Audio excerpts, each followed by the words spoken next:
কলেজের একটি ভবনে বিধ্বস্ত হয় বাংলাদেশ বিমান বাহিনীর একটি প্রশিক্ষণ বিমান।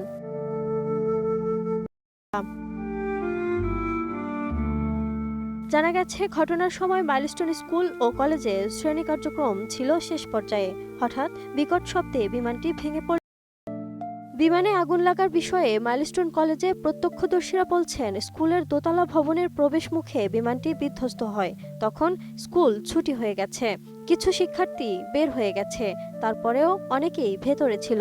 বিমান কি দেশের কি অবস্থা, এ ব্যাপারে আরো একটু দেখি তো।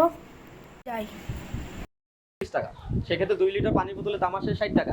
সেক্ষেত্রে যারা 300 টাকা করে 600 টাকা দাম নিয়েছে। বিমান বিধ্বস্তর ঘটনায় 2 লিটারে পানি 600 টাকায় বিক্রি হয়েছে। এই ঘটনা নিয়ে সোশ্যাল মিডিয়াতে ব্যাপক আলোচনা সমালোচনা সৃষ্টি হয়েছে। আমি ঠিক যেখানে দাঁড়িয়ে, উনি ঠিক স্কুলটির পাশেই তার একটি ছোট্ট দোকান, এখানে বিভিন্ন কিছু রয়েছে এবং তিনি যেমনটি জানাচ্ছেন যে তারা মূলত উদ্ধার কাজে ব্যস্ত ছিল, কিন্তু এইরকম কোনো ঘটনা তারা চোখে পড়েনি বা তারাও বিক্রি করেনি। তার দর্শকদেরকে ক্লিয়ার করে দিতে বলতে পারি যে এই যে ছোট ছোট বাচ্চাগুলো, এরা সবসময় আমার দোকানে আসতো।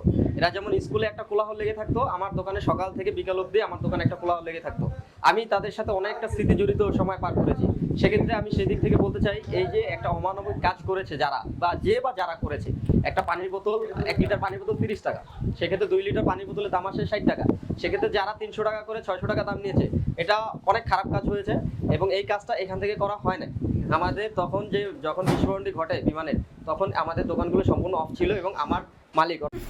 বাংলাদেশের মানুষ এমনই, একটা সুযোগ পেলে যেন তারা আকাশ থেকে টাকা খুঁজে পায়। 2 লিটার পানির বোতল নাকি 600 টাকা।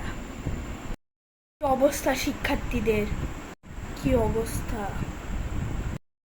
এত খারাপ অবস্থা।